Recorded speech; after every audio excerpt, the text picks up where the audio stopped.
এখন আপনি এই জায়গাটা এসে নিয়ে কোশ্চেন যে আমাকে ক্লিন শেভ করে দেন। শুনেন ভাই, এই শোনেন, আমাদের ইমাম সাহেবের যে নাপিতের দোকান আছে, আজকে ওই নাপিতের দোকান উচ্ছেদ করব। সবাই আমার সাথে চলেন। হ্যাঁ চলেন, দোকান আজকে ভেঙে চুরে গুঁড়ো করে ফেল দেবো। কি ব্যাপার, কোনো কাস্টমার আজকে আসছে না, ঘটনা কি? আরে ওই জায়গায় আজকে কিচ্ছু রাখা হবে না। ওই নাপিতের কত দোকান ইমাম উচ্ছেদ সাহেব? করে ওই কি ব্যাপার? বড় মার্কেট করব।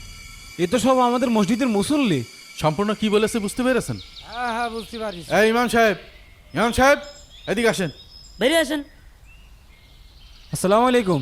শোনেন ইমাম সাহেব, আপনি অনেক ব্যবসা করেছেন, আজকের পর থেকে এখানে আর ব্যবসা করার দরকার নেই। এই জায়গা ভেঙে সেক্রেটারি সাহেব মার্কেট বানাবে।